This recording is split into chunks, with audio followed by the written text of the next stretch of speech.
జై శ్రీరామ్.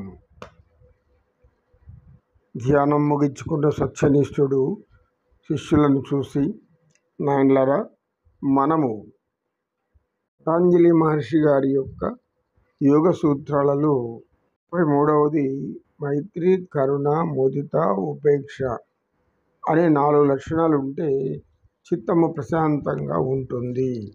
చిత్తమునకు ఎలాంటి దుర్గుణాలు అలవడవు. దుర్గుణాలు అంటే అధిక ఒత్తిడి కానీ, మానసిక ఆందోళన కానీ, ఇలా అనేకమైన మానసిక సమస్యలు. మానసిక సమస్యలు అనేవి మానవుల్ని పట్టి పీడించే ప్రథమ శత్రువులు. మానసిక సమస్యలు ఎందుకు వస్తాయి అంటే, మొదట మైత్రి అంటే అందరితో స్నేహంతో ఉంటే ఎవరు మనల్ని ఎటువంటి పరిస్థితుల్లో కూడా మన పట్ల వ్యతిరేకత చూపరు. వ్యతిరేకత చూసినప్పుడు వెంటనే మనలో ఒక చలనం వస్తుంది. ఆ చలనం సముద్ర తరంగాల్లో మెల్లమెల్లగా మధ్య నుంచి కొద్దిగా తీరం దగ్గరకు వచ్చేసరికి ఎలా ఉధృతి అవుతుందో, అలాగే ఈ చలనాలు మొదట్లో ఏదో మామూలని అనుకుంటారు. రాను రాను అది ఒక మహావృక్షమై పెంచుకొని మనసుని అల్లకల్లోలం చేసేస్తూ ఉంటుంది. అంటే దీనికి కారణమేమి? మాటలు. ముఖ్యంగా మనం మాటలు అనేది శబ్ద తరంగాలు. ఈ మాటలను మనం పట్టించుకునే దాన్ని బట్టి ఉంటుంది. కనుక మాటలను ఎలాగైనా ఉపయోగించుకోవచ్చు. మాటలు అంటే 2 వైపులా పదునున్నటువంటి ఒక మహా ఆయుధం లాంటిది. అది ఎటువైపు మనం దాన్ని ఉపయోగిస్తే అటువైపు కూడా అది అంత పని చేస్తుంది. ఒక 2 వైపులా పదునున్నటువంటి ఒక మహా కత్తిని, ఆయుధాన్ని ఎలా ఉపయోగించుకోవాలో మనకు తెలియాలి.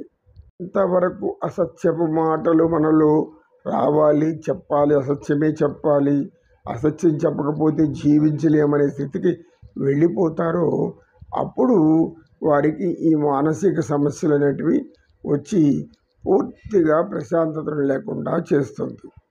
మానసిక ప్రశాంతత లేకపోవడానికి కారణం ఏమంటే, మనం మన మనసులో నిర్మించుకున్నటువంటి ఆలోచనలు. ఈ ఆలోచనలు ఎలా వస్తుంది అనేది మనం ముందే చెప్పుకున్నాం కదా. ఈ ఆలోచనలు బయట ప్రపంచం నుంచి మనకు వచ్చేటటువంటి ప్రతి చర్యకు వ్యతిరేకమైన చర్య ఆలోచన. ఇప్పుడు ఏమంటాడు ఆయన? అందరితో స్నేహంగా ఉండండి. మీరు ఎప్పుడైతే స్నేహంగా ఉంటారో వారు మీ గురించి ఎటువంటి మాటలు అనరు. మీ పట్ల ఎటువంటి ద్వేషం కానీ, కోపం కానీ ఇలాంటివి వారికి ఉండవు అని పతంజలి మహర్షి గారు తెలియజేస్తారు.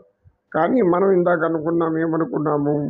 మనం ఎంత మంచిగా మాట్లాడినా, ఎంత మంచిగా ఉన్నా కూడా అతి మంచి అనేది ఒక్కొక్కసారి ప్రమాదానికి దారితీస్తుంది. ఎవరు ఏమన్నా, ఎవరు ఎన్ని అన్నా, అవసరపు మాటలు మాట్లాడినా కూడా ఎంతో సుగుణంతో మనం జీవిస్తూ ఉన్నా అది కూడా ఎదుటి వారికి అసూయ అవుతుంది. వీడికి మంచి పేరు వచ్చేస్తుంది, వీళ్ళకి అంతా కూడా చాలా అందరూ గౌరవిస్తూ ఉండరు, మర్యాద ఇస్తూ ఉండరు, నాకెందుకు ఈరు అని పోల్చుకునే వాళ్ళు ఎలా పోల్చుకుంటారు? వారిలో మంచితనం ఉండదు. వారు చేసేవన్నీ కూడా దుర్మార్గ పనులు, పనికిరాని పనులు, ఎప్పుడు ఈర్ష, అసూయ, ద్వేష అవి కలిగి ఉంటారు. అలాంటప్పుడు ఒక ధర్మనిష్టాపరుడు ఉండి అతని గురించి అందరూ మంచిగా చెప్పుకుంటూ ఉంటే అతను చెప్పుకునే మంచితనాన్ని, ఆ మంచి పేరుని వీళ్ళ అసూయతో అతనికి హాని చెయ్యాలని అనుకుంటూ ఉంటారు. అది స్త్రీలైనా కానీ, పురుషులైనా కానీ. ఒక మైత్రి అంటే శత్రువుల పట్ల కూడా స్నేహభావం ప్రకటించు అని మనం ప్రకటిస్తాం. దానికి అందరూ కూడా మనకు మంచిగా మారుతారు.